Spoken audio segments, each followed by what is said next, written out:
Warning, the following broadcast contains strong opinions, playful antics, and controversial topics causing off-the-rails fun. Chances for being offended are higher than average for sensitive people. Viewer discretion is not advised. Live a little and have some fun.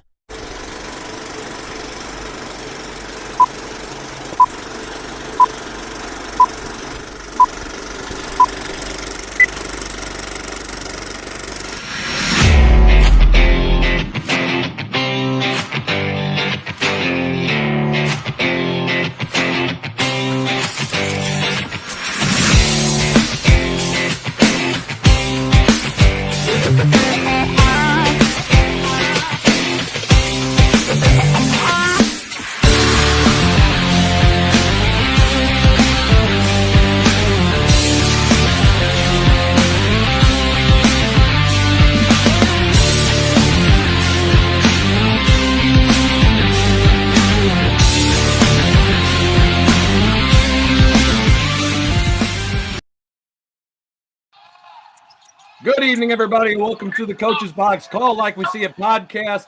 You can hear us that we're all live at a basketball game right now. Not all of us. Wait a minute. Hang on. One of us is live at a basketball game for this episode of the Coach's Box.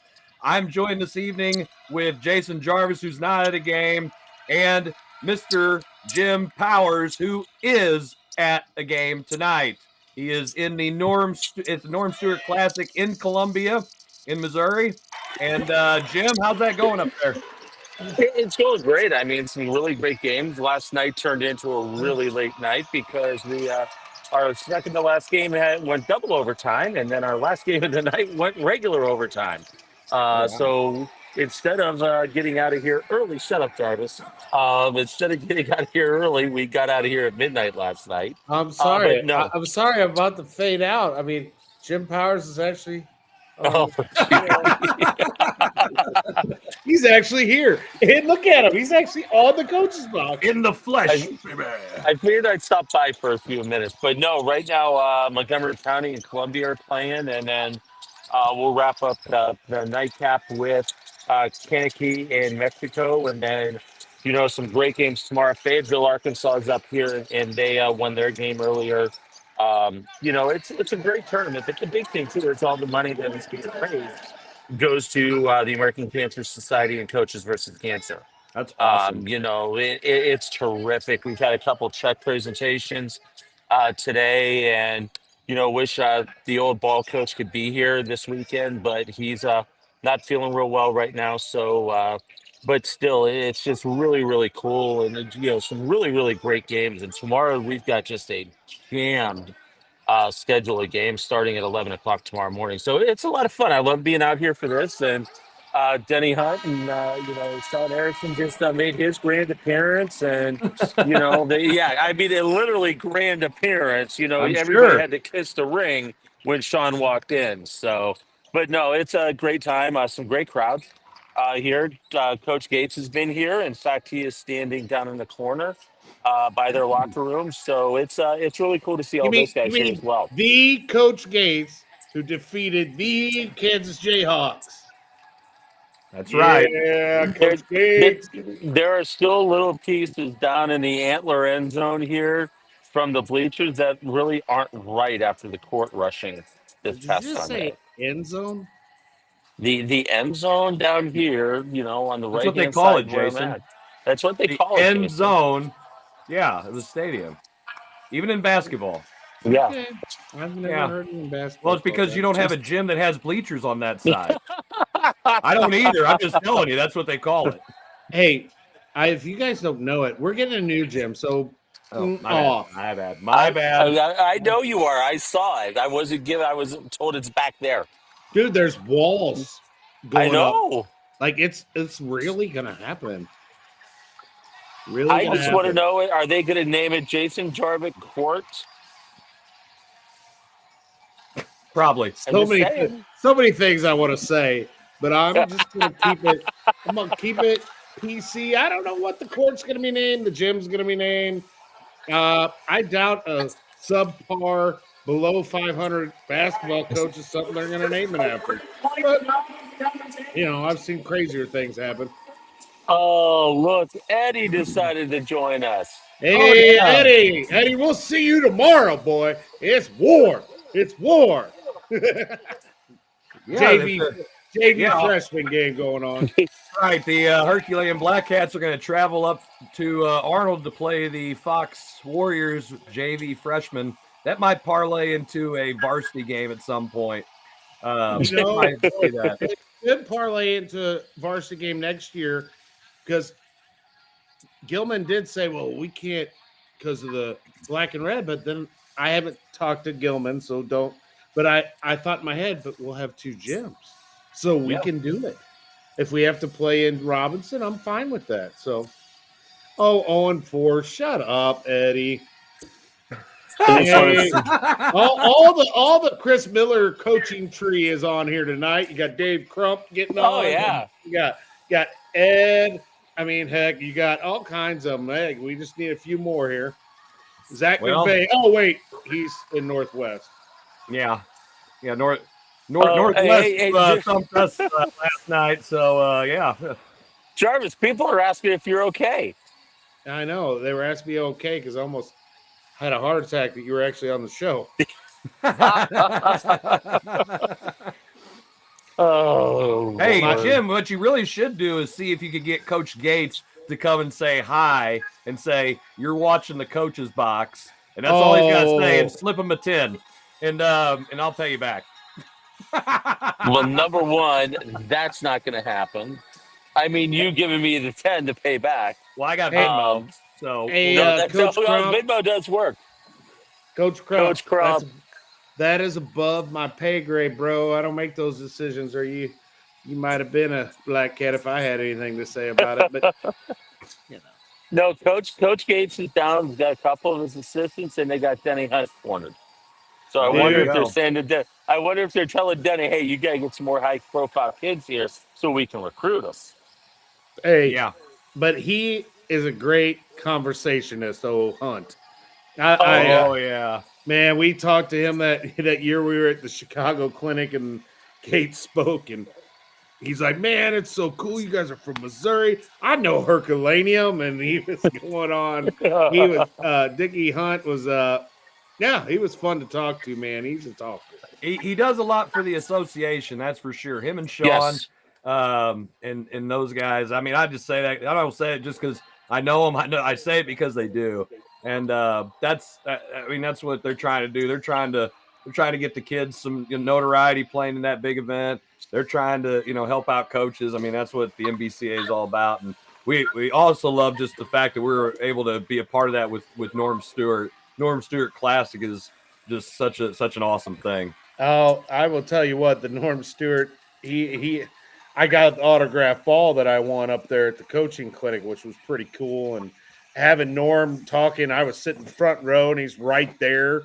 That was pretty cool, man. Norm Stewart he is Missouri basketball, baby. I mean, come on. When he's here, he'll sit in the front row right next to where we've got all the broadcast stuff set up. And literally, coaches will come over. He'll take pictures with the kids. He'll talk to the kids. I remember last year, Jay Blossom brought, print up, and Jay asked Norm if he would talk to his kids, and Norm took him out back to the loading dock area and spent about 5-6 minutes just talking to the kids. I mean, and that's what Norm loves to do. Well, He I mean, loves if you're to Jay visit. Blossom, you probably could get him to do that. Yeah. Yeah. Well, Norm, no, Jason. I mean, he literally teams would walk over. Coaches would say, "Hey, Coach, do you mind if our kids come and get a picture with you?" He has never, in all the years, and I've done the Norm since the inception. I've never seen him say no. no, If he's he's here, awesome. and tomorrow we'll kick everything off with North Shelby, which that's where he grew up. That's where he was a part of, and it's it's really cool that he's able to do that, and the North Shelby boys and girls will play tomorrow morning and kick things off. The Raiders of North Shelby. Get it right. Yes. Jim, I need to get my boys to play in that sometime. I think that would be cool. It's a really neat event. And that, so But with that being said, we just got a piece of paper, and I don't know why, and I really need to find out what is happening. But I just want to stop and say hi, and I'll be back next week. All right, Jim. For reals. For reals. For reals. For reals, he For said. reals. For reals. All right, we'll reals, see. Jim, your job for right now is to see if you can get Coach Gates to stop in and say hi.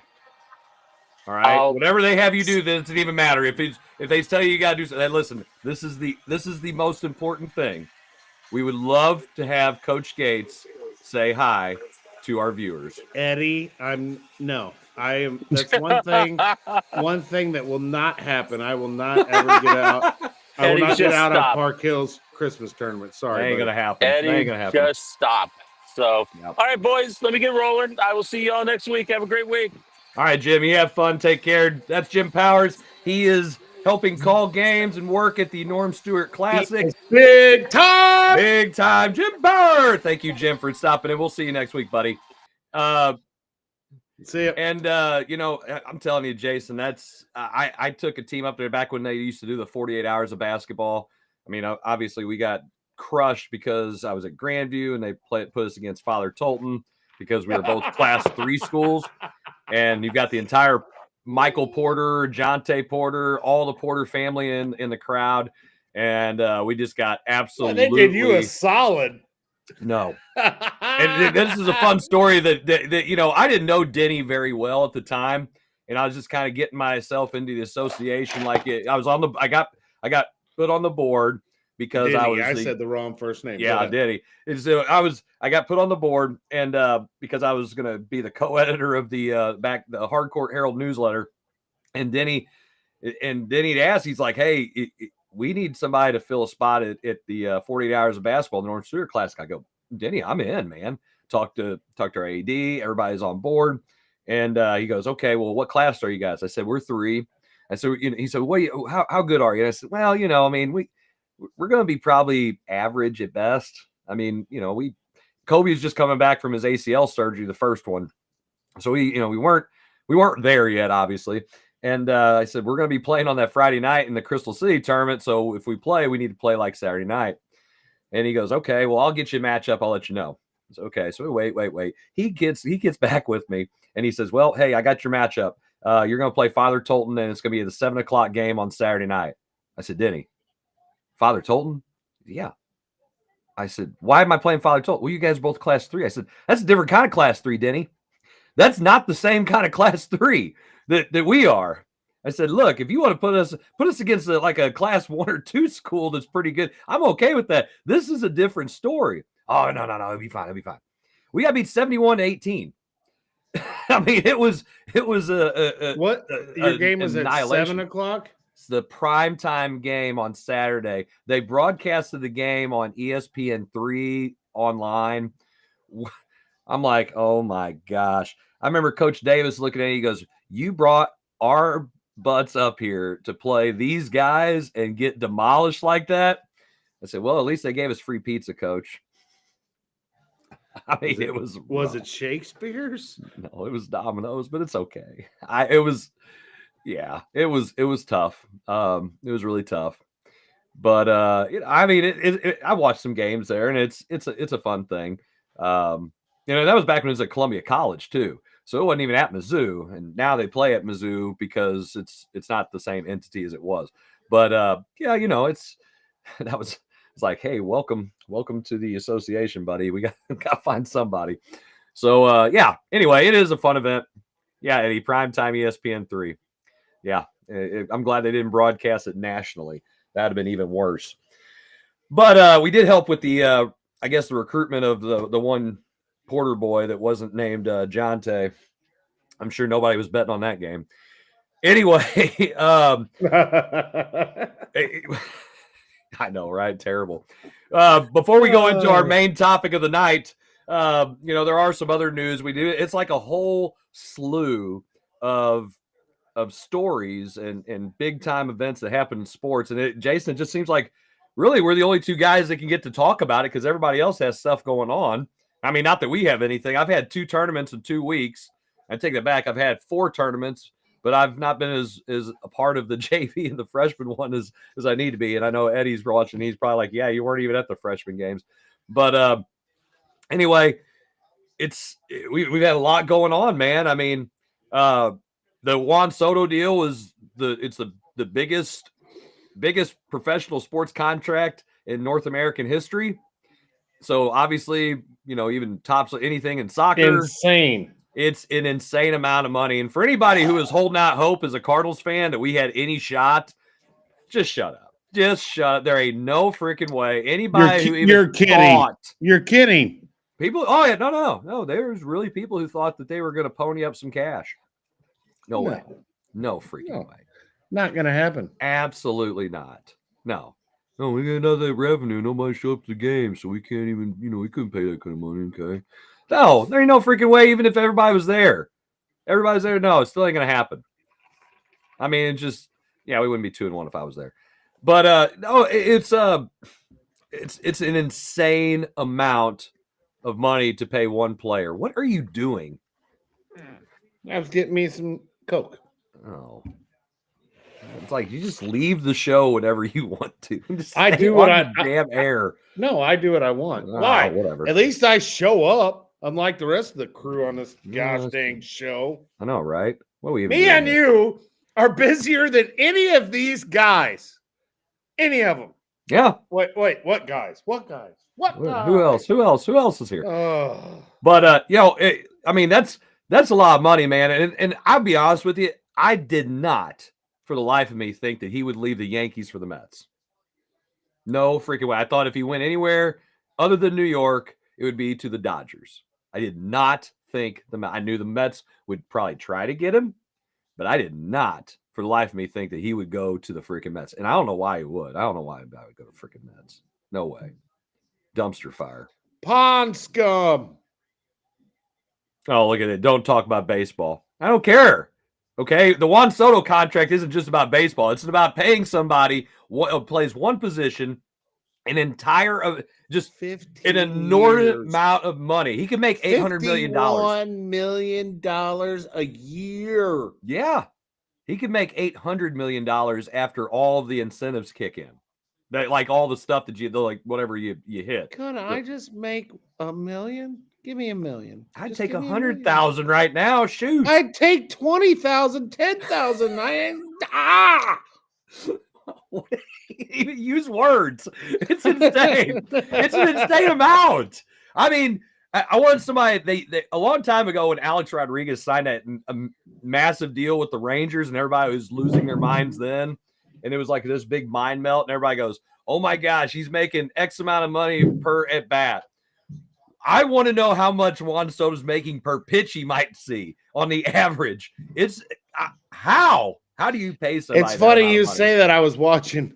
So in my history of sports class, we're on basketball, and I was watching the Lakers, and everyone made such a fuss about Magic Johnson getting a 25-year contract at $1 million a year. Yeah. $1 million a year. $1 million. Now, this guy's going to make $51 million, and that's without incentives. That's if you just divide the 7-6, whatever the hell it was, by 15. It's a 15-year, $765 million contract. That dude is going to get paid more money to tie his shoes in the locker room than I will in a whole year. Jason, that might be in your whole lifetime. I mean, that's so much money. So much money. Jealous. It's how much money is deferred. Just all of a sudden, everybody's deferring this money like people defer their student loans. Just how are they going to pay this? Because at the end of the day, if these teams keep doing this, what's the old adage? The check comes due. I mean, unreal. Unreal. I have no idea. I have no idea how anybody could pay him that much money. I don't think anybody. Shohei Ohtani was worth that much money because he could pitch a little bit too. I'm not saying he's worth that exactly, but that's a lot of money for just one guy. And he only plays basically one position. And he only can play first. And he can't pitch. He's not the fastest runner. He's not like a 5-tool player. He just hits the ball well. I don't know. I kind of wonder what it's going to do as far as how it affects the Yankees lineup then. And now the Yankees, there's talks that Arenado would accept being moved to first base so he could be traded. And if that's the case, he's probably going to end up with the Yankees because they need a first baseman. They let Rizzo walk. Well, I heard they were talking about how they would like to bring in a third baseman too, so they could play that guy they traded for in his natural position, which would be like second or something. That guy from the Blue Jays. Oh, not the Blue Jays. It was Blue Jays, I think. It was No, Blue you Jays. talking about Jazz Chisholm? Yes. He came from the Marlins. Oh, my bad. Marlins. It's okay. They suck, and nobody cares about either one of those teams. I mean, both about some blue colored. Yeah, well, kind of. I think the Marlins are more green. Well, the old, okay, nobody cares. So, Jazz, I think it is Jazz Chisholm Jr. Oh, yeah, Jazz, like it's literally spelled just the way Jazz. I know. Jazz. Didn't register with me for a minute. It's been a long damn week. I hear you, man. I wasn't even at school today. It's still a long week. It must be nice. I was, educating America. I went to 2 doctor's appointments. It was no fun, believe me. I get How that. far can you lift your shoulder up now? Well, it still hurts, Doc. I feel better when it quits hurting. Thanks. Now I have a nerve issue in my elbow, so now I'm gonna look like you. They're gonna cut it open. Oh shoot! Don't even say that. I don't wish that on too many people at all. Yaz flute. He plays the Yaz flute. But anyway, that'll be interesting to see though if the Cardinals do pull the trigger on that, because the talk is it's all centered around getting that Jason Dominguez, the switch hitting outfield prospect. But at the same time, like, we have enough outfielders. Why do we need another one? Now, I would take a switch hitting outfielder that has high upside and get rid of Nootbaar, who I don't think has a high upside. I don't care what anybody says. I like him. I just think that he's about where he is. Like, that's about it. And he can't stay healthy. So, whatever. Let's just move on. On to Cincinnati. That's what on to Cincinnati. I was listening to the radio today, and they were talking about how we should move the pitcher that we just got from the White Sox. Petty. Yeah, because there's going to be a big market for him because of how cheap his salary is, and compared to what all these other people are making. And we trade him, and then we just sign Gibson for like $10 million, and then we let all the young guys pitch. Yeah, I mean, I thought you forgot about me. Thank you. Wouldn't be a show unless I eat. Good God, man. I'm sitting here like barely eating some Cheez-Its, and you're over there like, I'm starving. I was hungry. I hear you, man. I'll tell you what. It's so hard to eat right during the basketball season. It's the worst. It's the absolute worst. I mean, before I had the elbow surgery, I was down 15 pounds. I was doing pretty good. And all of a sudden, it's like surgery, basketball season, late nights, baddie. Okay. Yeah. I don't know how many times I'm a meal prep. I go to freaking Quick Trip every morning. I get 2 slices of breakfast pizza, one That's for your breakfast meal prep, and one for lunch.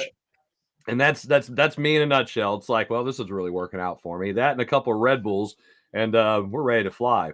So yeah, that's really working out. Well, my problem is I do good for lunch. Yeah. But then at night, because I'm running to this, like we practiced at the junior high today. And so our junior high had 7th and 8th grade game against Windsor right afterwards. So I'm like, man, I'm not going to get to see many games this year. So I'm like, I'm going to stay. So I stay, and I watched that whole game, and the 7th grade lost, but the 8th grade won. Great game against, Windsor. And, I didn't have to do that, but I feel like I'm the head coach. I want to watch. It's good to see a good group of 8th graders that'll be here next year. And, and it's just like every night it's something. Tomorrow I got the freshman JV game up with you guys. I mean, Saturday I'll have practice. I mean, it's just you don't have time. Hey, so since we don't have our wings game this year, I think that we should have Eddie and Buddy play for wings, and the loser has to buy wings. All right. Well, Buddy's definitely driving to the game tomorrow because he lives in Arnold. Yeah. And I've already told Helmer I'm not riding the bus. So there you go. So maybe we'll have. Well, you know what, Buddy? I don't know if you're watching, but if you aren't, I'm going to delegate something. You against Eddie for the wings. For the wings this year. That's right. Hey, somebody has to do it, man. We can't do it because, we don't have the space for the game. Maybe something changes later on in the year. Never know. Yeah, never know. So you just gotta leave it on it. Eddie says, "Okay, I'm in." Now Buddy's got to be in, or you just tell him he has to. There you go. That's how you got to do it. You just got to tell your assistant coaches stuff they got to do. They don't know any better. He won't. Wait. Buddy's a former coach of the year. Yeah, he knows what he's doing. He knows. I mean, I don't know that you know what? Tough crap. I'm going to pull rank, and he's going to go somewhere, and Eddie's going to buy him wings. I like it. Yep. Cybergs it is. Yeah, that's good. That's a good idea. We'll be right there. Cyberg sauce is amazing. Hey, hon, I'm going to be home late tomorrow. Okay, cool. All right, we're good. That's awesome. So anyway, we're going to go ahead and take a short break. And then when we come back, the main topic, which tell you what, Jason, without diving into it, it's a small tease, obviously, that college football has just been off the charts as far as news and things that have happened this year. So what a wild season it's been.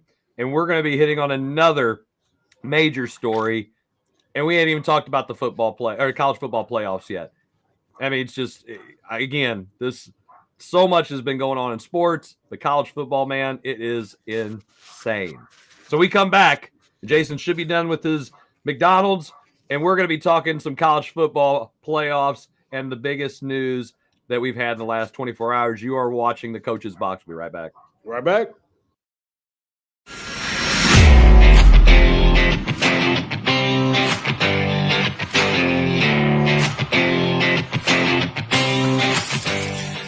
I'm the play-by-play announcer who's in your ear all game long. And the more praise I heap on your team, the more excited you get. Touchdown! Now, you don't hear the upstairs toilet overflowing, and I don't mean with confidence. You wanted a bowl season? You got a bowl season. And if I could show up on game day, imagine what could happen the rest of the week. So get Allstate and be better protected from mayhem like me. Mayhem is everywhere. Are you in good hands? It's Between Takes with Daikin and Dave Mars. Cut. All right, next set up. Hey, Dave, we got another question about energy savings. And this is a good one. Yeah, efficiency is so important. Didn't you just talk with Daikin about this? They said energy efficiency is the key to a happy marriage. She gets the temperature, I get the savings. Good to know. I'll tell them to check with their local Daikin dealer. All right, back to one.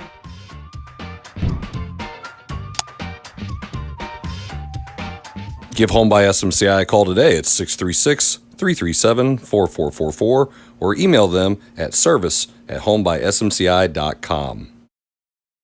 You need new entertainment, you need full-length content, you need the Real Fresh channel. Hey, I'm Health Fresh from the Real Fresh channel. Subscribe today on YouTube. We have new content. We are a network of podcasters putting out new stuff every single day. Whether you need sports, pro or college, whether you need comedies, whether you need pop culture, whether you need wrestling, we've got so much content on there. Gaming, check it out. Live, not live, we've got it all. The Real Fresh channel, subscribe today.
Hello, everybody. Welcome back to the Coach's Box Call Like We See It podcast. This is episode 218.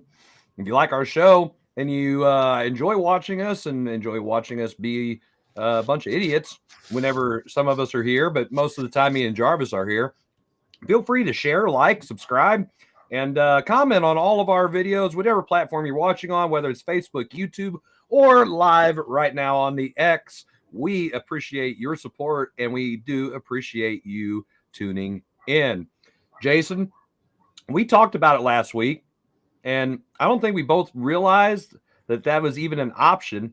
But apparently Bill Belichick is going to be the new head football coach for the University of North Carolina Tar Heels. What? How is that even possible? Well, his girlfriend better watch out. Oh boy, there'll be a lot of co-eds there for him to hit on since he likes them young. I knew you were going there. I literally dang right I was going there. First thing, I'm like, man, we're gonna put this topic out there, and I bet you dollars donuts. I made this bet with myself, and I won. That you're gonna say that, but it is kind of a. Is he really gonna be able to do coach high school? I mean, college football? I don't know. I think everybody, I've been on the fence about this. I was totally against. I didn't think it was a very good move for him, but I do know that he does. I mean, you got the itch to coach. You want to coach, and he is one of the greatest coaches of all time, whether you like him or not, whether you think he cheated, Spygate or whatever with Super Bowl. Hey, listen, if the Rams just would have gave Marshall Faulk the ball, it never would have happened anyway. It'd have been 2 Super Bowls for Kurt Warner and Marshall Faulk and the Rams in St. Louis, mind you, not L.A. But they didn't, and Belichick has always exploited certain aspects of the game that are kind of like a gray area. I mean, let's be honest with you. There were so many things I wanted to say when you said exploited. Well, let's leave it at football and not his personal life. But I mean, think about it. Like how many times his teams have, they changed the way like eligible receivers line up and stuff like that in the NFL because of the stuff that Belichick did with his teams, because it was, they don't know what to do with it, or it's not against the rules, so we're going to do this. I mean, it was a lot of playing in the gray quite a bit, but at the same time, went to 6 Super Bowls as a coach, 8 altogether, 2 as an assistant, and man, I mean, it's just, I don't know. It's not the same. It's not the same thing. It's him filming, football. like him filming the Rams practice. We've already talked about that. It doesn't matter. You should have gave the ball to Marshall Faulk.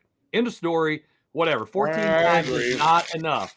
So we can say that he cheated or whatever. It's kind of like, hey, when you do things right, it ain't gonna matter if you know what's coming or not, because the game is geared towards offense, just like all sports are. So if you execute, you put yourself at a bigger advantage. Number one, if you execute by giving the guy who's the best player on the planet at that time the ball, good thing's probably going to happen. But we're not going to do that. So, anyway, that's kind of my thoughts on that. I just don't know if Belichick is. I mean, I don't want to beat the drum, but I didn't think for one second that this was even remotely an option. I thought, okay, they're kicking the tires on Bill. He's 70 some odd years old, whatever. No, and then it's happening. So, I mean, it's a different age of college football. It's just not the same. And Bill's a total control guy. He does not like to delegate power. That's one of the things he had going on with Robert Kraft. He had the ability to do that. So now you got to worry about friends of the program. You got to worry about boosters. You got to worry about school presidents, your athletic director. I mean, yeah, but he's Belichick. He ain't gonna worry about that. I'm sure he's not. I also heard that he's trying to help set up an opportunity for his son, who's the defensive coordinator at Washington. Right? Is he still there? Washington, University of Washington, to maybe walk into a head coaching job. Obviously, he's done a pretty good job since he's been there, but at the same time, I don't know. I'm just kind of shocked that the NFL has not wanted Bill Belichick, to be honest.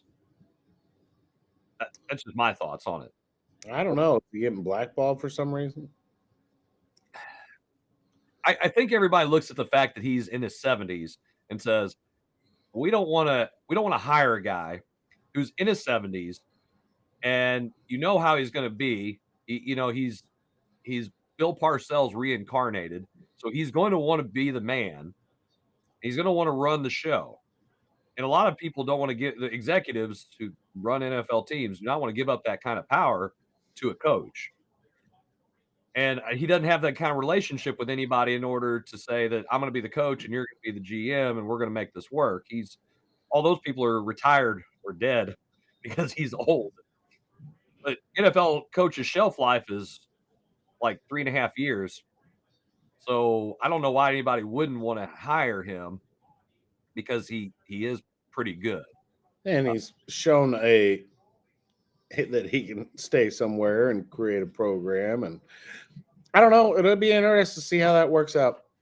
It could be like a one and done, or it could be like a fabulous thing. I don't think there's much in between. It's either going to be great or it's going to be bad. Yeah, I'd look for him to coach probably about 3 years and be done. I don't know if he'll have a lot of success. The transfer portal does allow for people to, build success instantly.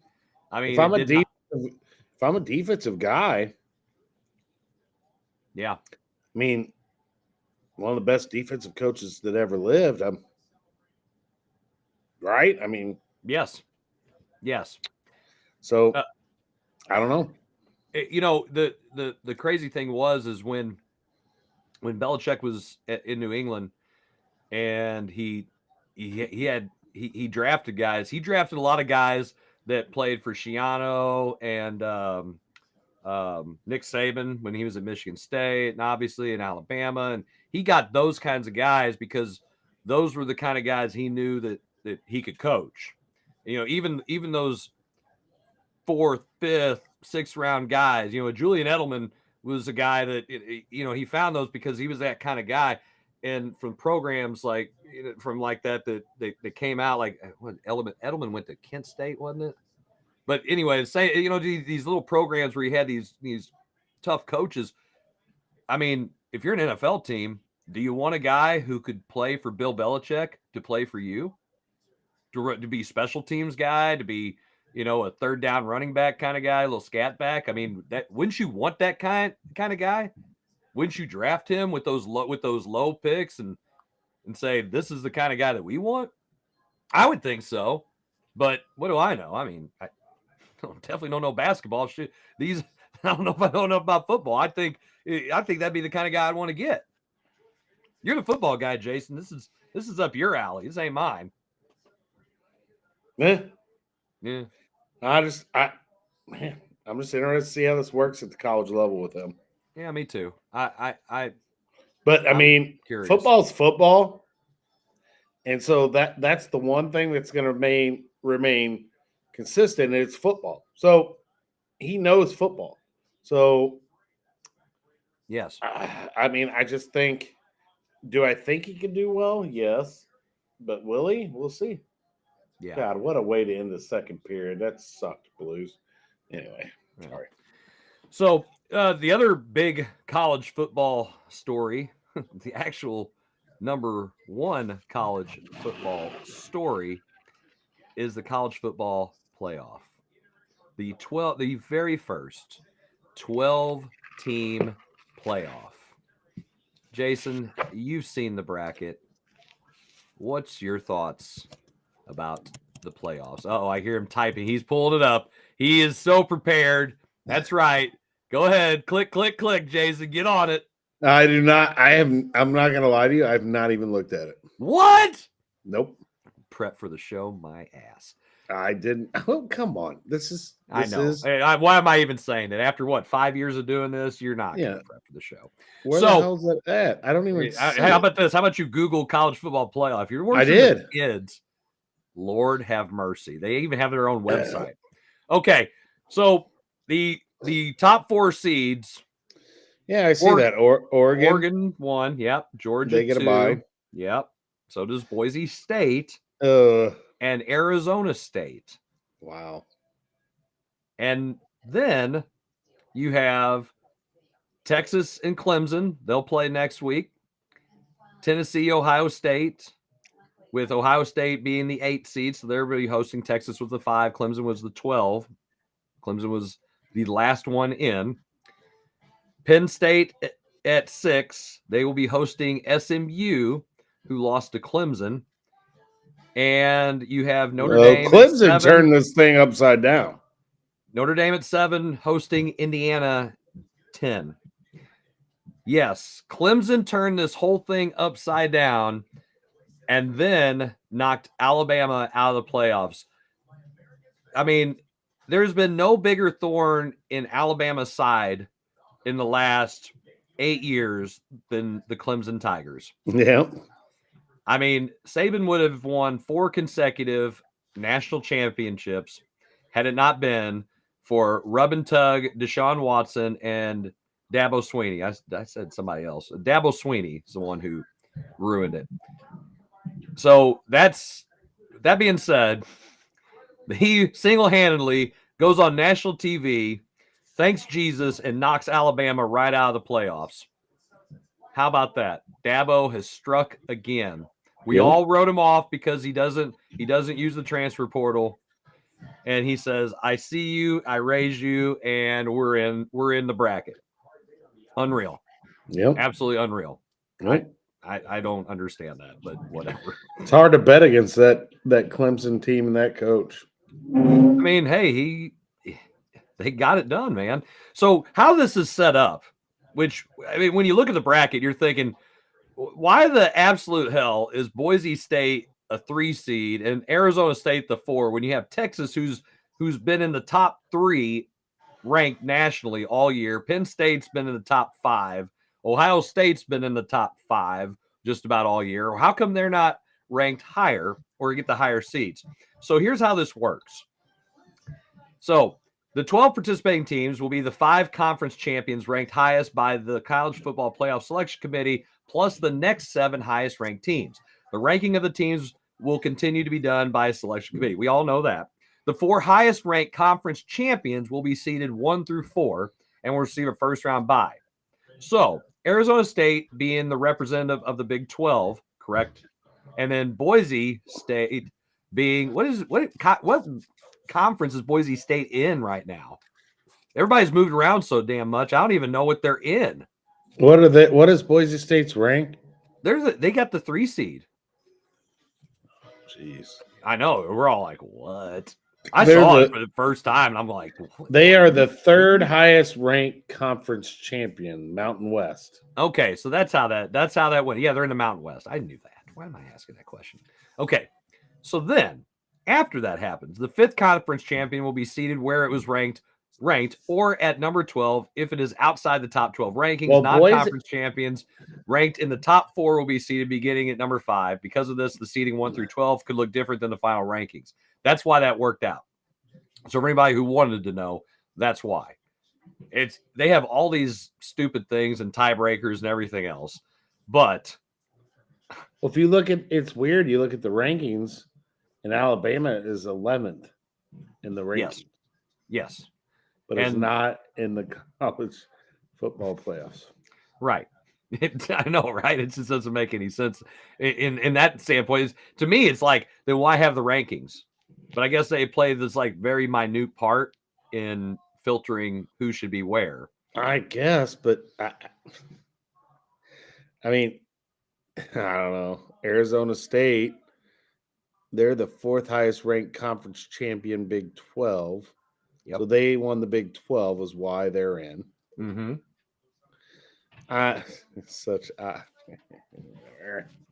Right? I mean, okay. I don't know. There's got to be a different. Wait, we got to let it play out and see how it goes before we can say there has to be a different way, because we could all be going, okay, that we were done. We were wrong. And I can say that a lot because I'm always wrong. So I'm with you. So then on top of that, so everybody wonders, well, what happens with these bowl games like we used to have? The selection committee will assign the 4 highest ranked conference champions to playoff quarterfinals hosted by bowls. This will be done in consideration of historic bowl relationships then in consideration of rankings. For example, if the Sugar Bowl hosts a playoff quarterfinal and then the SEC champion is ranked number 1 and the Big 12 champion is ranked number 3, the SEC champion would be assigned to the Sugar Bowl and the Big 12 champion would be assigned elsewhere. So you have, if you look at the bracket, I didn't have time to put a little picture up here for everybody. Basically, when you have the playoffs, so after the first round where the higher seed, you have the playoff quarterfinals. So Oregon, Arizona State, Georgia, Boise State, those 4 games will be okay. So Georgia will play in the Sugar Bowl, no matter what. So the winner of Indiana and Notre Dame, they're playing in the Sugar Bowl against Georgia. Whoever wins against SMU and Penn State, they'll play in the Fiesta Bowl against Boise State. Whoever wins between Ohio State and Tennessee will play Oregon in the Rose Bowl. And then whoever wins between Texas and Clemson will play Arizona State in the Chick-fil-A Peach Bowl, which why is that even a thing?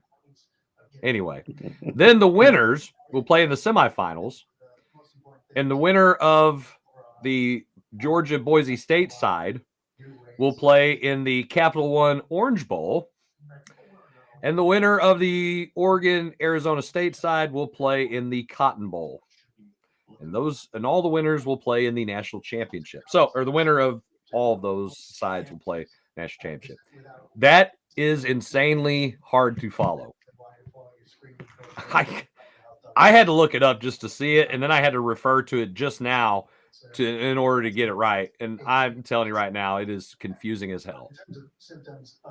I don't understand. I just listened to all that you said, and I'm lost. See, it doesn't take long. This is how my lessons go when I'm teaching too. I talk for a little bit, and everybody's like, I don't know. I just tell me what I need to do. Just let me know when I need to show up. So, what's your prediction here, Jason? Let's go ahead and make some quick predictions.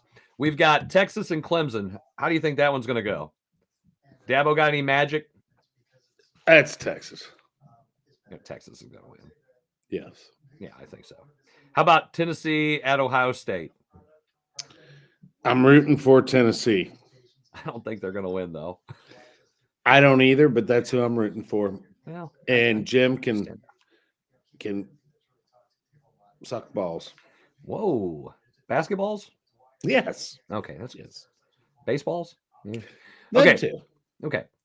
By the way, that could set up a rematch between Ohio State and Oregon. That could be fun. On a neutral site too. Actually, It'd be a lot closer to Oregon considering it's at the Rose Bowl. I don't care whoever wins Texas and Clemson's, they're winning 2 games. Really? My opinion. You're saying that Oregon hasn't lost, man. They're the only undefeated. Yeah, but if Texas or Clemson will play Arizona State. Oh, that's right. You said they're going to play. They're okay. Yeah, I got you. Whoever wins that, whoever wins is getting 2. Yeah, I don't think Arizona State. No, I don't think Arizona State. Thanks for showing up. You got to play in a bowl. Give your kids some TVs for playing in it or something, and then you're done. See ya. SMU, Penn State. I'm going Penn State here. Okay. I mean, SMU, they're pretty good though. They are pretty good, but you wanna question the college guy here, the pick guy. Oh, the winner of the coach's box. Pick him. Yeah. I mean, SMU may win that game, but I just have a feeling I think it's Penn State. So you're going to go you're going to go with all the favored teams, all the people who host. No, I'm going Indiana over Notre Dame. What? You're taking Indiana over Notre Dame? I like Indiana. I like their coach. He does a great job. I think Indiana.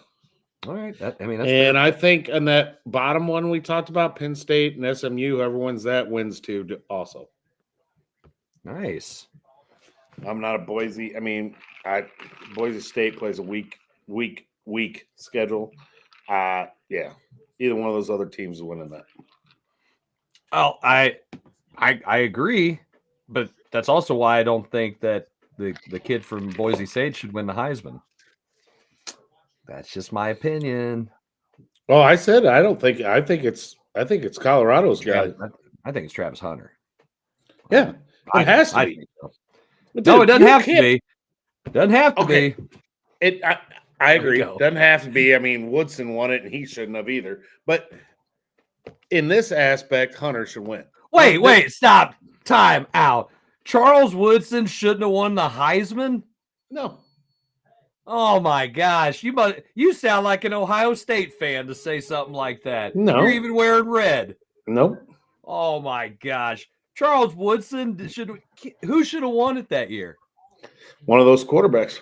Get out of here. No freaking way. No. Yep. No. Yes. Yes.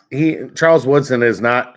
If Charles Woodson wins, then there is no question. Wait, Charles Woodson did win, dude. Okay, that's what I'm saying. If Charles Woodson can win, then this should be a no doubter with Travis Hunter. Oh, no. What? Okay. Charles Woodson it was pretty good. Travis Hunter's doing stuff that nobody else has done. So you think Peyton Manning should have won it, basically? Yes. Second. Yes. Okay. Yes. He should have won. No. Yes. He didn't do anything. Couldn't beat Charles Florida. Woodson didn't do no, he was not the receiver Hunter was. Oh, come on. No, he ain't the receiver. No, 100%. I'm not arguing that one single bit. Not one single bit. Charles Woodson, though, was a force multiplier on a team that, what did they end up doing? What did they do that year? I guess What did they do? They won the whole damn thing. Hey, and I like Peyton Manning, but what was the knock on Peyton Manning, Jason? When he was in college, what couldn't he do? He Just couldn't throw it win out the big game. He couldn't beat Florida. Hey, matter of fact, the next year, what did Tennessee do? What did Tennessee do in 1998 after? Woodson just T. Martin. With T. Martin. T. Martin won a national championship. Peyton Manning didn't win the national championship. I'm not paying attention anymore. But anyway. I know, because I'm right. That's okay. That's fine. And he has a huge forehead, 100%. Yeah, Peyton Manning has a huge forehead. I just think, and if Zach, you know what? I don't even want to bring up Zach McVay's opinion because he can't ever show up to the damn show. Yeah. Why should I bring him up? But he's always got stuff to do. That was Hunter. No way. Are you kidding? He's the most dynamic player in college football. Nobody else has done anything like Travis Hunter. Everybody needs to understand that. Nobody has done anything like him in this generation. No one has played the amount of downs that dude plays in a football game. Correct. Nobody. And correct. Not only plays that many downs and plays it at that level and does what he does on both sides of the ball. It's no doubt. I don't care how much Dion annoys you. I don't care how much the whole Colorado thing. Blah, blah, blah, blah, blah. You suck, Eden.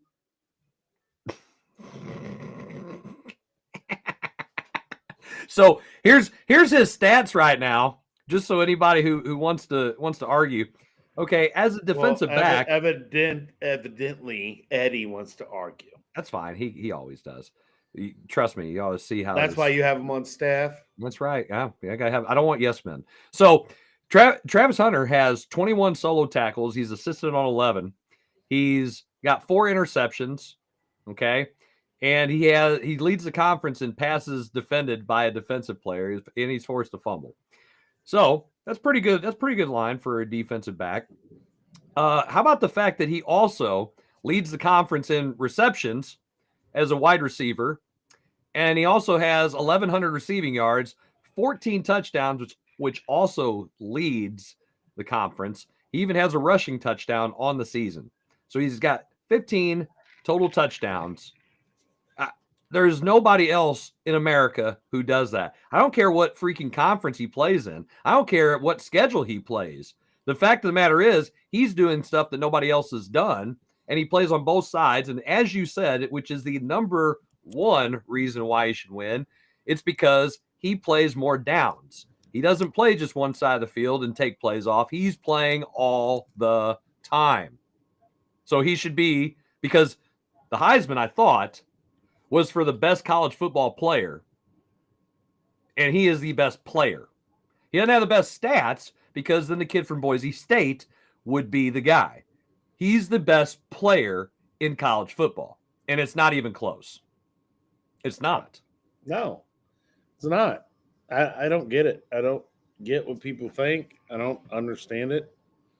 But I like the kid. I like the Genty or whatever you say, however you say his name, Genty, the Genty kid from Boise State. I like him. I really do. But he is not the best player. You don't have to. Colorado does not have to worry about one side of the field on defense. Correct. When it comes to passing, they don't have to worry about that side of the field. Or whatever the best receiver is. Yeah. And then on offense, when they need a big play, that's who they go to. I mean, Shedeur Sanders is good, but he's a lot better with that guy. You know? Sanders, I think Sanders is a little blown out, but Sanders is good.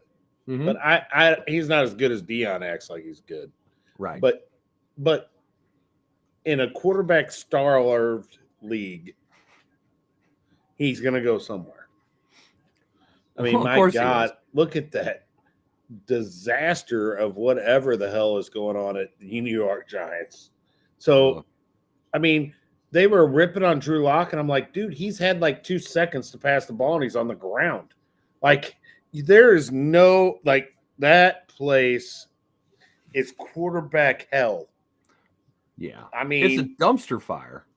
I mean, you got one of the best receivers, young receivers in the league in Michael Neighbors, but that place, that team, the way it's run, I mean, and I liked them on Hard Knocks, but wow. Well, they let Saquon Barkley walk. Yeah. That's all you got to say. That's it. That was my argument there. It's like, listen, at the end of the day, you let Saquon go. And he was your everything. Offense. Yeah. Everybody can say, like, well, Daniel Jones won a playoff game. No, Saquon won it, and Daniel Jones was just there. Okay? Let's be real here. In the NFL today, whatever. But Saquon was the one who carried that whole damn team on his back, and then you let him go. That's stupid. Look at what he's done for the Eagles. I think the dude is phenomenal. He's straight baller. Get that guy some more money. The way and I know the leap didn't get him much yards or anything, but that was a freakish thing I've ever. He jumped over a dude backwards. I mean, who does that? That was one of the most freakish things I've seen in an NFL game. That was pretty wild. Yeah. And how about this? How about the fact that he's pretty good? Pretty good. Hey, real quick before we finish our college football stuff. And by the way, do you want to wait until next week and pick our national champs, or do you want to do it now? Oh, I'm not ready to pick my national champ yet, but all right, we'll make predictions. Hey, let's see if everybody else shows up. Well, wait. Let's give everyone another chance next week. Wait, we give them chances every week, and that's true. Me and you, the OGs, show up. I'll tell you what we'll do, Jason. We'll do the bracket. And we'll do our college football pick'em bracket, and we'll put our picks on the bracket, and we'll have the graphics on the screen, which means I actually need to do something here. But anyway, I'll say this: I know nobody else. I have a game on Thursday of next week, so I cannot do Thursday. Well, we'll see what we can do here. I'm in St. Clair, Missouri on Thursdays. There ain't no way I'm getting back in time.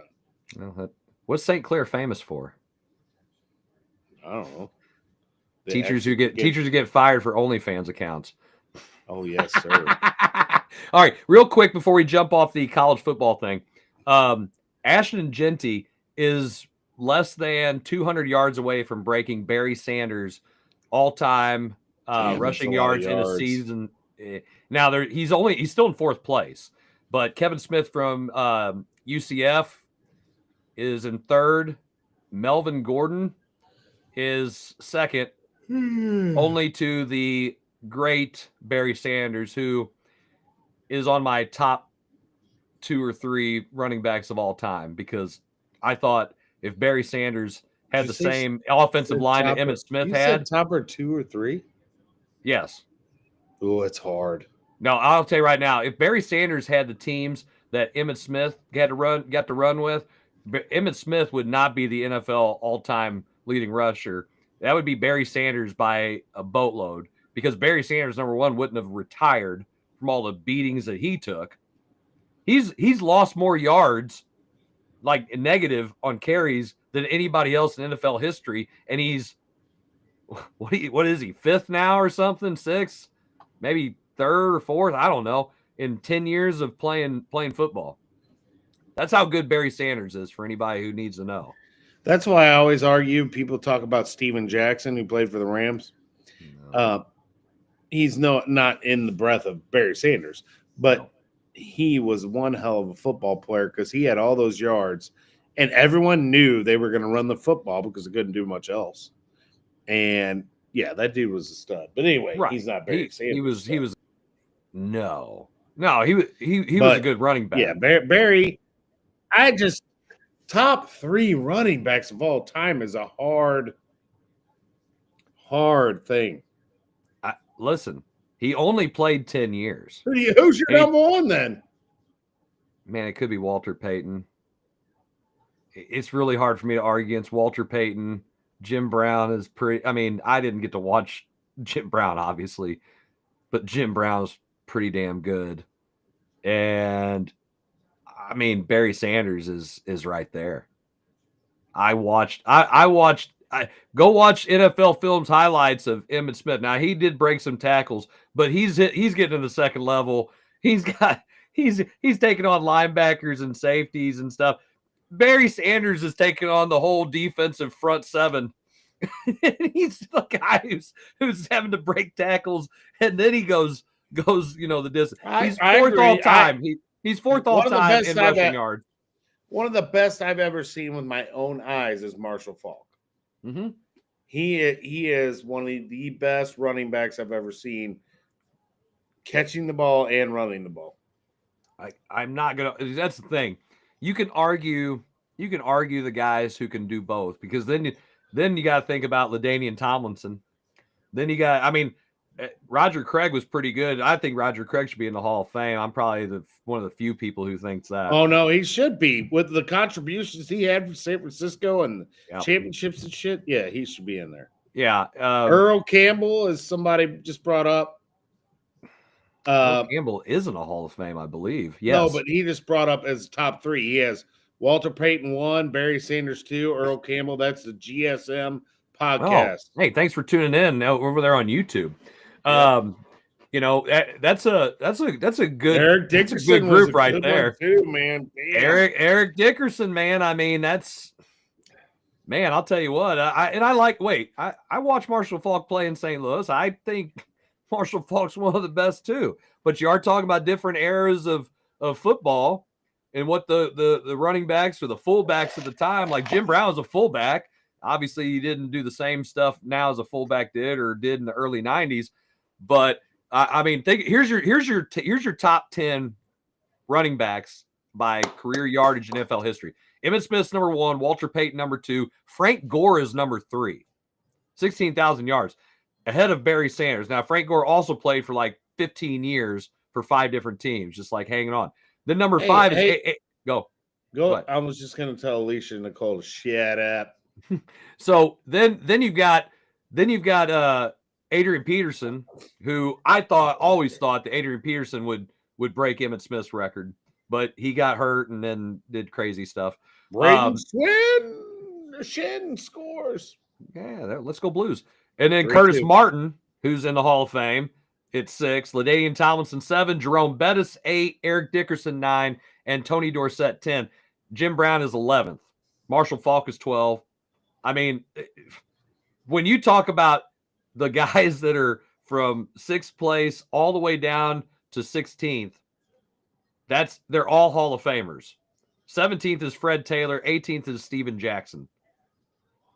I mean, Fred Taylor. I mean, everyone you're naming, I'm just like, yep, good back. Good back. Fred Taylor. I don't even think Fred Taylor made a Pro Bowl because he played an era with such great pro players, and he played on 2 good Jaguar teams that were good. The one year I believe they were like 14-2, and that was about it. Oh they got beat by the Titans in the playoff. Like literally, the Blues score, and then they turned back around and they have a face off and wham. Yeah. Goal. Thanks for the ADD moment there, buddy. So that's and hey, that's a very good point right here too. By the way, Jim Brown didn't play 16 games a year, so those other guys did, and it was a different. It was a different NFL back in the day too, especially for being an African American playing in the NFL. And just listen, I've listened to those Jim Brown interviews, man. That's tough. That was some tough sledding that guy did. And yes, it was 12-game season, I believe, that he played. The tackling that was allowed back then. Yeah, he played for 4 years with the 12-game season, and then in 61 they expanded to 14. And I mean, hey, look, even Mr. Stabbing everybody, O.J. Simpson. I mean, he didn't play with a 16-game season, I don't think, until maybe the end of his career, and I don't even think he played a full year at that point during that time. Yeah, he had the opportunity then, I believe, like 79, but they didn't have they didn't have 16 games. They didn't have 17-game season like they do now. I'd still think a 17-game season for football is the stupidest thing. How do you not have an even number of games? Well, did you see the proposal? Oh, to play another one and like play 18. Everybody over in Europe one game?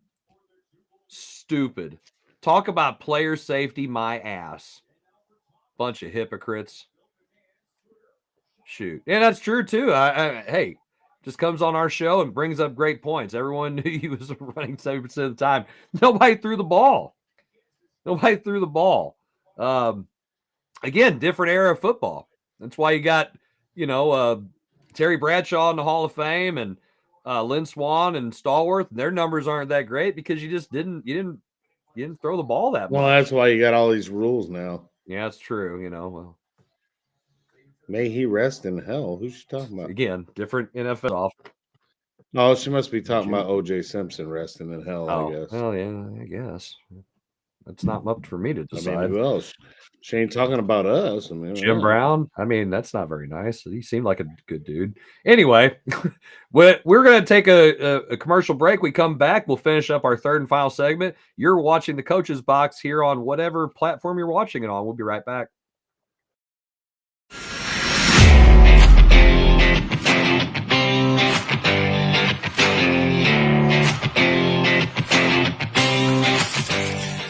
I'm the play-by-play announcer who's in your ear all game long. And the more praise I heap on your team, the more excited you get. Touchdown! Now, you don't hear the upstairs toilet overflowing, and I don't mean with confidence. You wanted a bowl season? You got a bowl season. And if I could show up on game day, imagine what could happen the rest of the week. So get Allstate and be better protected from mayhem like me. Mayhem is everywhere. Are you in good hands? It's Between Takes with Daikin and Dave Mars. Good. All right, next set up. Hey, Dave, we got another question about energy savings. And this is a good one. Yeah, efficiency is so important. Didn't you just talk with Daikin about this? They said energy efficiency is the key to a happy marriage. She gets the temperature, I get the savings. Good to know. I'll tell them to check with their local Daikin dealer. All right, back to one.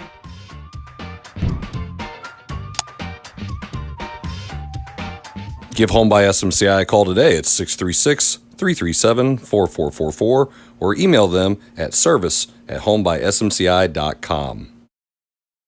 You need new entertainment? You need full-length content? You need the Real Fresh channel. Hey, I'm Fresh from the Real Fresh channel. Subscribe today on YouTube. We have new content. We are a network of podcasters putting out new stuff every single day. Whether you need sports, pro or college, whether you need comedies, whether you need pop culture, whether you need wrestling, we've got so much content on there. Gaming, check it out. Live, not live, we've got it all. The Real Fresh channel, subscribe today.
Welcome back to the Coach's Box Call Like We See It podcast.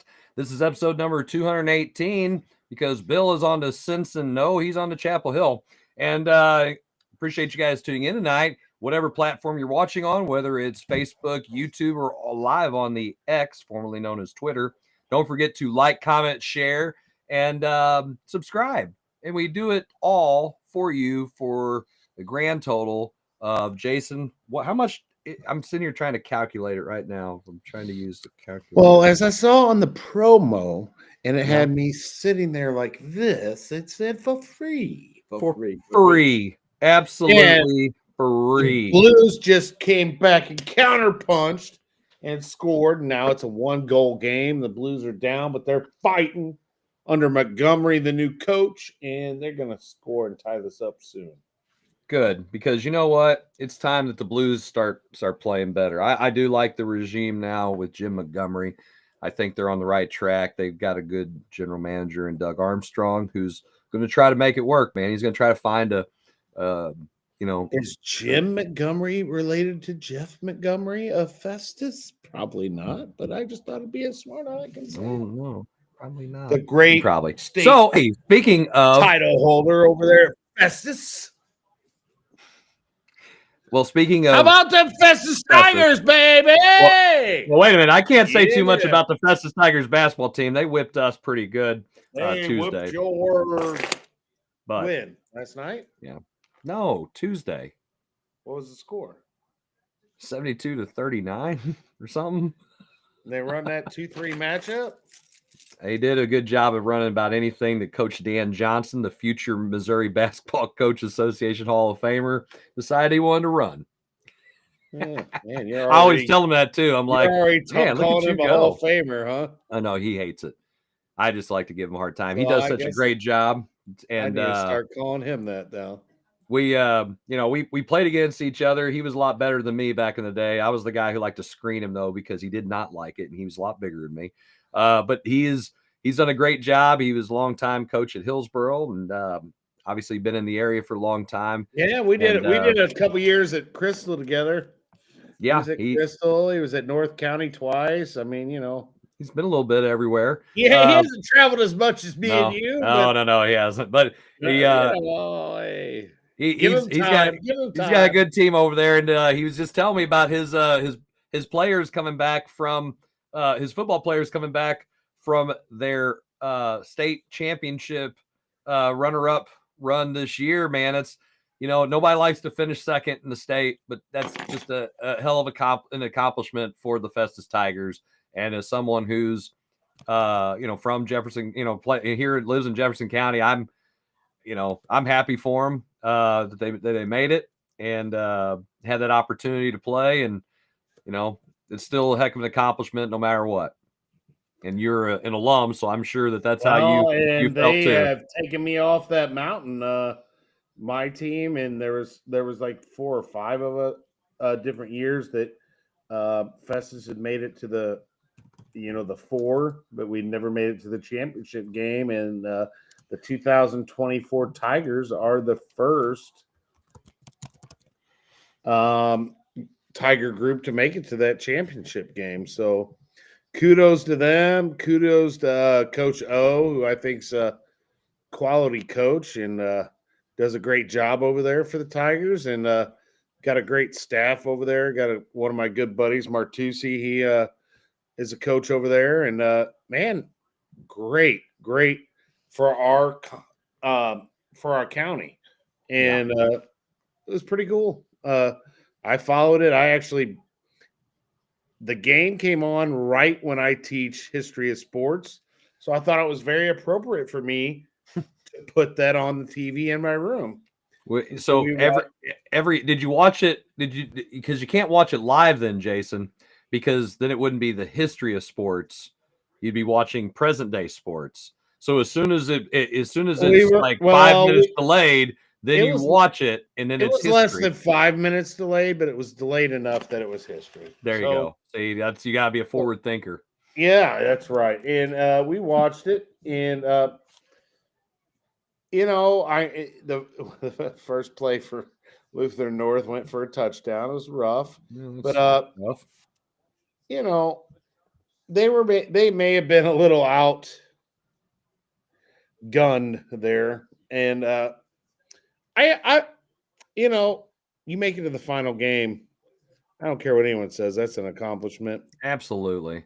I will say, and Russell Corando tries to do a good job at the leader, and I hated his headline for the article. His headline for the article after the Festus Tigers go to the final game, the county line, Lutheran North fielded a great battle-tested team that flattened the Tigers. Now, you're a county paper, and I'm going to throw this out there. This is not the coach's box opinion. This is Coach Jarvis's opinion. You're the Festus Tigers paper. Why would you write that as a headline? That's garbage. I don't know. Garbage. And I'm not saying it because I'm a Festus grad. I'm not saying if it would have been any other, like a homer to me. If it would have been Hillsboro, if it would have been Herky, it would have been DeSoto, it wouldn't have mattered. I'm going to root for our county school that is at a state game. As long as they're not playing Herculaneum, I'm going to root for them. And to have that as your headline, to me, is garbage. Garbage. You're like said, oh, sorry, kids. Oh, you got flattened. Come on, dude. And I'm not saying dude, Russell. I'm just terrible taste by me, in my opinion, of the Leader newspaper, which I fully support. I watch. I mean, I grab it. I got it sitting right here on my table. I haven't even read it yet, but I read it every week. I don't know if I agree with their statement that goes with week. But anyway, there was some Festus fans that posted some comments back to the Leader, and I felt like, I don't blame you. I would feel the same way. Flatten the Tigers. Yes, they did. They kicked the Tigers' butt. They did. But as the local paper, wouldn't you want to, hey, Tigers made it to the game, but fought their butts off, or what? Not that they flattened us. I guess if you want to get people to read the paper, maybe that's why you do that. Hey, you got to get clicks, man. You got to get clicks. I'm sure some people will watch this later, but I don't know. Sometimes I read stuff on the paper or in the paper or on the Great X and all these other websites, and I'm like, what are these people doing? I don't know. It's high school kids, flattened. I don't know. I guess it could have been worse, but I was just like, man, not a good article. Right. Heading. Heading. Yeah, and I haven't even, I saw it, but I didn't get to read everything. But you're right. well, I haven't read the article even, but I just saw the heading. And I went, come on, dude. That's tough. That's real tough. I mean, there's not a whole lot of Jefferson County teams that have made it there. Herky's made it there twice. Hillsborough made it recently, and now Festus made it. And I just, man, praise those kids at Festus. Freak. That's awesome. Not too many Jefferson County teams make it there. Yeah. Now, I will say our county sees the difference when you travel across that Merrimack, the talent pool. Think so? Talent pool's a little different up there, man. Yeah, now, it does help when you're a private school and you recruit and you only have 200 students and you got 40 dudes like that on a team. Makes you wonder. But I mean, you know, you got to take your hat and go, yep, you guys are better than us. But yeah, this is where when people say separated, I'm like, I get it. I get why people want to separate it. I get it. I mean, that's a recruited rock, dude. They're two. So we're watching it. It's so funny to watch our kids' reactions at Herky. They're watching this game. 75 and 76, two numbers on Lutheran. Holy crap. They're like 290 pounds. Huge. Jason, they're only going there for this reason. Shut up. I saw the post. They're going for it's the education. You don't have to say that anymore. You're not. I don't have to say it anyway. I just like doing it. Get you all riled up. You don't have to say it. Get me all worked up, buddy. Run the score up if you can. If you can run the score up tomorrow, run it up. No, I'm just joking, but wow. It's not just joking, Eddie. So you're right. I mean, I would rather see something that congratulates them at least, you know, and jumps out. Well, there. And I didn't read the article. He may congratulate him in the article, but I didn't get a chance to read either. But it gets the clicks, heading man. just looked poor taste to me. Yeah. Hopefully it's not. Now Corando ain't gonna give the Herky Blackheads any coverage, but I mean, he probably didn't watch this show. Although we did get a shout out one time from him. Hey, Eddie, you're not playing against me. I'm not betting one wing a point. I haven't even told Coach Buddy he has to buy your meal if he loses. So, anywho, let's jump back in. But again, congrats to the Festus Tigers for their great season, man. Great season. I mean, just heck of an accomplishment. It's very tough to win in football, period. And how fun was that for him in that winter game with the snow and everything at Warrenton the week before? That was an awesome. Wow. I mean, there's not a lot of high school kids that get to say that they played in a game like that. Right. Yeah. It's not like the NFL where you have like one or two of those games maybe every couple of years. This is a little different, especially because, most kids are done playing football, mid-November. So, yes. So great experience for them. And again, very happy for them and what they were able to accomplish. Speaking of some other Tigers who accomplished some big things in the last week, and you mentioned it earlier when Jim Powers was on because he is at Mizzou Arena at the Norm Stewart Classic. The Mizzou Tigers took down the always hated and number one team in the nation, Kansas Jayhawks, this last week. Awesome. Just awesome. I freaking love it when Kansas loses.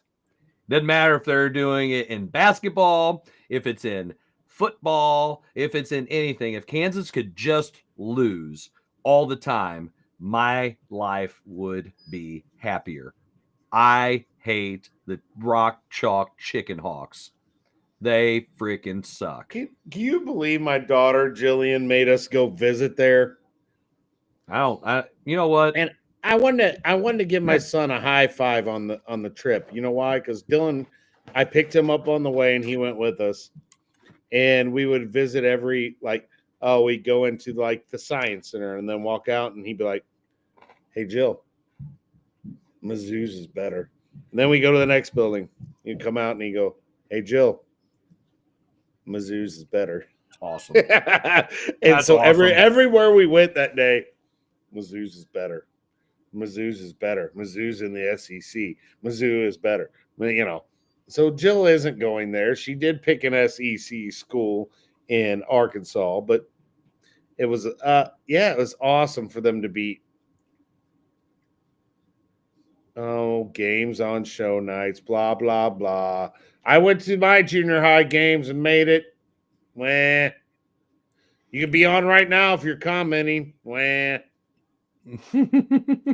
Anyway, hopefully Zach won. He doesn't sound happy, so they might not have. I don't want the Blue Jays ever to win. I hope he lost. Wow.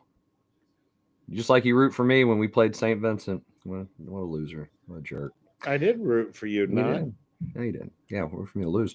So anyway, that was awesome. I'll be honest with you. I wanted them to win. I just didn't know if they had it, especially after losing that game to Memphis. Everybody's like, oh, okay, well, they're same old Mizzou from last year. And it's like, well, yeah, but Memphis ain't too bad. Memphis is pretty good. I mean, let's talk like it is, man. I mean, they're not too shabby. They're pretty good. Penny still coaches them, doesn't he? Well, yeah, because he has to have a good year. He's gonna be run out of there. So wait a minute. Why does anybody want to get rid of Penny? Why? I would never get. I mean, anyone that can have their own doll that is them, but funnier and more affluent when it came to talking. But because Penny was that guy that wouldn't say anything. No, he would not say anything. It was Chris Rock too. That's the best part about it. And then when Chris Rock comes out with Little Penny, and Little Penny's so much more fun than regular Penny, and you gotta admit. So because I told you we're on basketball, we just watched this in our history of sports class not too long ago, and I could just tell by the kids' faces they were like, they don't get what the stuff that went on in the 80s and the 90s.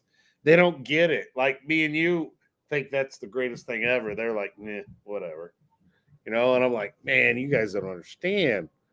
That was Chris Rock. Chris Rock. That was before Chris Rock was Chris Rock. Right. He was still doing stuff with it was Saturday Night Live. He was on Saturday Night Live, wasn't he?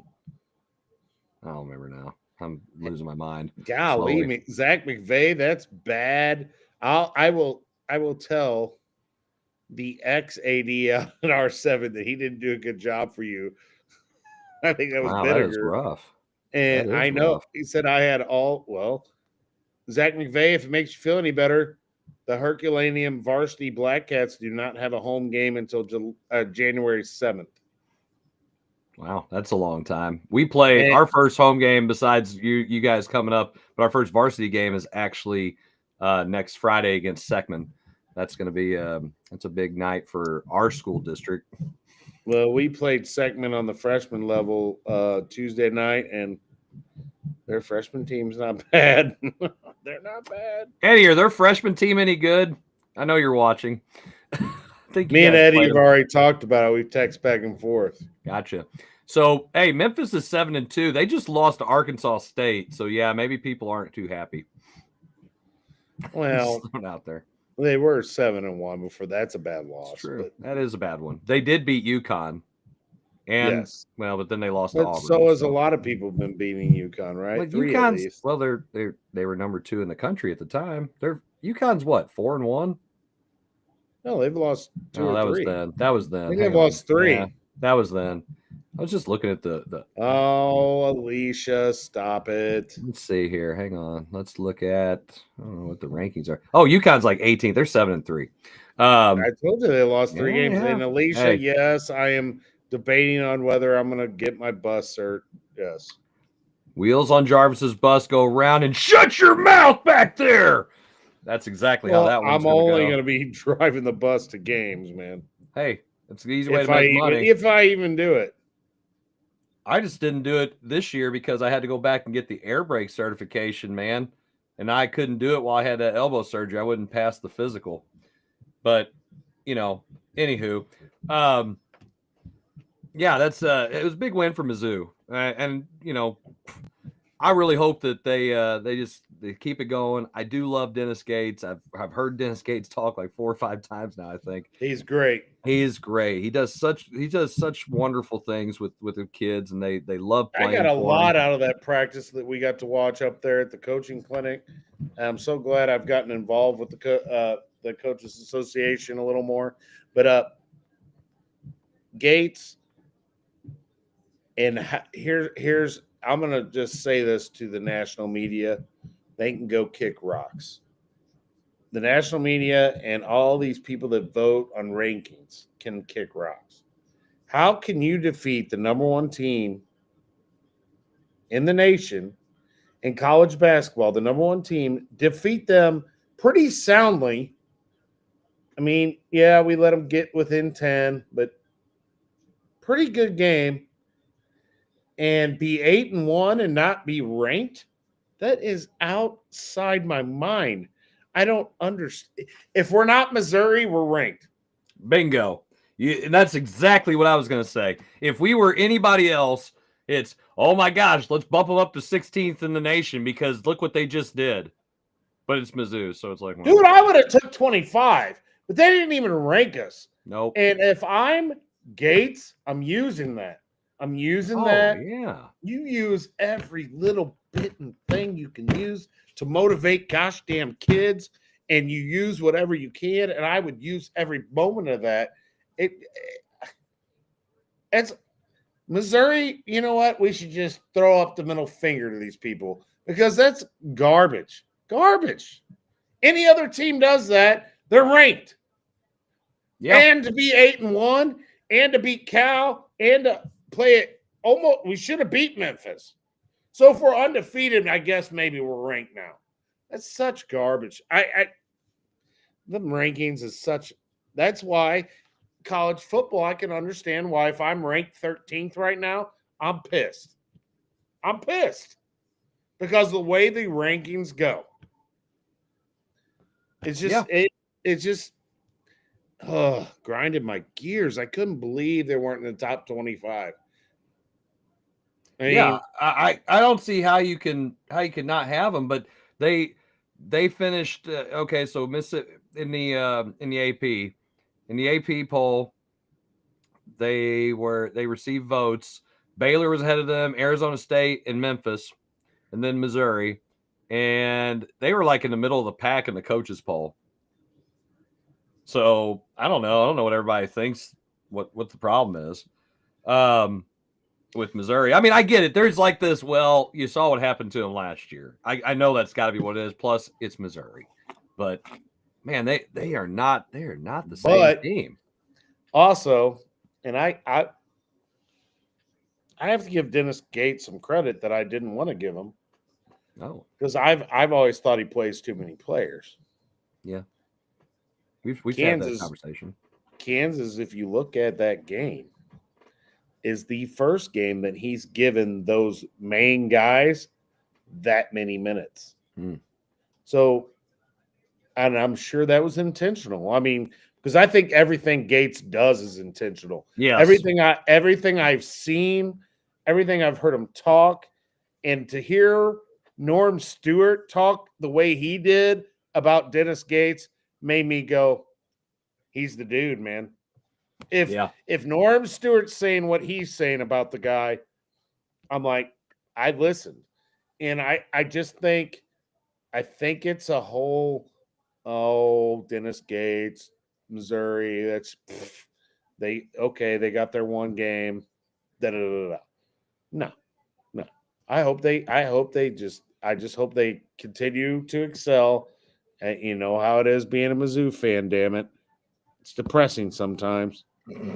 But I sure hope they don't make me go into I sure hope they don't make me go into another depression. But what I mean, What an atmosphere. Did you guys see the picture before the game and the shirts on every chair in the I didn't see stadium? that. I didn't see him. Oh, it's badass. They had a shirt for everybody that came to that game. They got a shirt. I mean, and a big point of it was what that Kansas player said about Mizzou. Well, hopefully it'll be a game. Hopefully they make it a game this time. Did you see that interview? No, I didn't. Oh, they interviewed one of the Kansas players and basically saying hopefully it'll be more of a game this year. I mean, it was over before it even started last year. All this crap. Dennis Gates, of course, used every bit of that interview. And just the way it looked at the stadium, and oh my God, the fans were awesome. I mean, those college kids, I can't believe Dylan missed out on it. But anyway, those college kids had some fun, man. Yeah, I'm sure they did. What a heck of an experience for those guys. For everybody who was there. And then, of course, they helped Mizzou get fined for storming the court, which, you know what? Storm that damn court. That's awesome. Get in there. Get in there. And I will say, Dennis Gates did a great thing, called timeout, and Self was like, no, it's fine. He's like, no, get out. You know, he didn't want anyone to get hurt because he knew what Mizzou was going to do. Oh, yeah. We're storming that damn court. Ain't no security guard going to stop it. Do you want to get ran over? You mess with the bull, you get the horns, buddy. No, you got a bunch of drunk college kids coming. They're going to get in there. It's not happening. It was a weekend where they hadn't been at school. Sunday night, let's go. I would have been in that crowd going nuts too. Heck yeah, nobody went to school on Monday morning. No, Nobody. Nobody. Canceled. Yeah. Hey, and you know what? Any of those professors that didn't cancel class, shame on you. You suck. Yeah, I hope you get fired. You guys suck. But I had goosebumps watching. I'm like, man, this is awesome. I can't say that I was watching it because it's illegal to have that on your phone while you're driving, but it might have been the case. Just had it, playing, so I listened to it. I wanted to listen to it as I was, driving down the road. Sure. That's why you get one of those screens. Anyway. Well, I don't have one of those. Hey, in other news, Jason, did you know that your Lakers are down a player right now? I don't know if you've heard that or not. Yeah, I know. I saw that. Yeah, LeBron has been ruled out for the game tomorrow against the Timberwolves because he is stepping away from the team for personal reasons. What do you think that is about? Is he recharging the batteries, or is it more than that? Maybe it's because Bronny sucks and he probably ruined his career. I don't know. I mean, he is really good friends with Diddy. I'm just saying, like it's very well known that he's been to some Diddy parties. Ain't no party like a Diddy party. Apparently, there isn't a party like a Diddy party unless it's an Epstein party. Bad, so bad. Or apparently, wait, I'll even make it worse: a Jay-Z party. Man, I wanted Jay-Z not to be involved in this. I didn't want him in on this. Well, dude, I'm telling you right now, these Hollywood people are something. There's some awful people in Hollywood and in the entertainment business. I mean, you're awfully bored to be doing some of the sick crap these people are doing. Well, or you're just a horrible human being. And I'll be honest with you, I have no remorse. I have no sympathy for them. And if it comes out that any of them did it, it doesn't matter if they were one of my favorite actors, actresses, athletes, whatever. I'm done. You leave the kids alone and you don't do sick stuff. End of story. There's no excuse for that. And None. You know what's nuts about you saying that? LeBron has not had not one thing privately, like outside of basketball, that has made him look bad. Yeah. Right? Yeah. He's not got not a scratch. And this could be his downfall. I mean, we don't know. And it's all speculation, obviously, until evidence is out there, but good gosh. I mean, it's not a good look. And then, there's a lot of proof that LeBron and Diddy are pretty close. So again, I don't know if it's the case or if it's, he needs to recharge his batteries like the Lakers are saying, or the fact that, he's got to go pick up Bronny from the airport and take him here and there. It's tough when you're a dad taking your kid to games. You got to drive distances. Maybe that's what he's doing. He's never had that AAU parent life. Now he's got to do it in the G League. I don't care. I hate LeBron. I've never been a fan. And since he left Cleveland, I haven't been a fan. It's over. That LeBron, that guy was the dude. Yeah. No. I'm done with that. I just here. And you can say it's because of my generation. You can say whatever you want. He's not better than Jordan. No. No freaking way. He's not better than Kobe either, guys. Come on. 5 titles. Kobe Bryant is better than LeBron. I'll say it. I don't care. He is. He's still better. And if LeBron goes down with this whole Diddy thing, holy smokes. Your whole career is smeared. Done. Yeah. Yeah, 100%. Donezo. 100%. And maybe he's on the Epstein list too. Man, I'll tell you what, there's some dudes. I'll tell you what, when all this stuff actually hits the fan, I don't know, man. Why do you think they were all begging for Trump not to win? Well, probably because of that. If I had to say, that would be the case. I don't know. It's going to be interesting to see how all that shakes out. But yeah, that's some pretty wild stuff there. I just happen to I have been so detached because of all these basketball tournaments that we playing in back-to-back tournaments, by the way, Jason. I don't recommend it for your own personal health, but it is what it is. And yeah, Weston wanted to be on, so Now he's being shy. Now he's being shy, but yeah, that's pretty normal. Not like his dad. His dad's not shy. No, I used to be. You can ask Ken Jones. He would have never thought in a million years I'd do a podcast. Well, I couldn't. Yeah, I couldn't do any public speaking or anything of the sort. So this is definitely I'm not a public speaker. I'm not a big fan of public speaking. Jillian's watching because she just said, "Tell Weston I said hi." Aww. Hey, Jill says hi. Sissy says hi, Bubba. Oh my God, he just fell down a slide. It was funny. He has no fear. The other day, he gets up on the couch on the arms out like this, and he's gonna Buzz Lightyear off the couch, dude. I'm like, dude, he said, "I fly." I'm like, dude, you can't fly. He thinks he can fly, don't you? Well, I like Buzz. I can't fly like you like Buzz? Get Buzz up there. Is cool. Get up there. Baby. Golly. Hey, he's had more FaceTime on the show here recently than Zach McVay.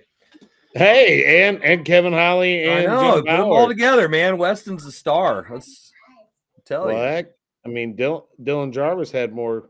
That's true. In the last, We'll just have to start getting him live from Mizzou. That's it's what we funny gotta do. when you get a cute kid on what happens, but well, this ain't getting it done anymore. I'm getting old. Well, Jason, I think we've had a pretty good show. Well, of course we have, because me and you, the OGs, up in this house. We did see a little bit. If you didn't see, Jim Powers did make an appearance. He is calling and helping run the Norm Stewart Classic in Mizzou this week. So Jarvis almost had a heart attack because Powers was on. Yes, he almost died. Oh, Jill, wait. No. It's gonna take you some time. Yeah, wait a minute. You had an appearance. Yeah. You said bias sucks on the appearance that you had. Yeah. So Wes you had is your on FaceTime. play. What's up, Weston? Everybody Yeah, say hi to he's- Weston. No, Weston's like, I'm done. You're so nervous. Yeah, I don't know why you get nervous. You didn't know anybody's watching. He's But going- anyway, yeah, blowing raspberries. That's what everybody says when Jason talks. Anyway. Yeah. Anyway, thank you guys for tuning in for another episode of the Coach's Box Call Like We See It podcast. Come hell or high water, and we'll figure out a day next week. Most likely might be Wednesday. We'll see how things play out. But anyway, we will see you guys again next time. Until then, see you guys. Have a great night. Good night. God bless. And go out and watch some basketball. Watch them kids play. We'll all talk to y'all later. Have a good one. Deuces.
This episode of the Coach's Box Call It Like We See It podcast is brought to you by Off the Rails Media. Life's more fun when you're off the rails.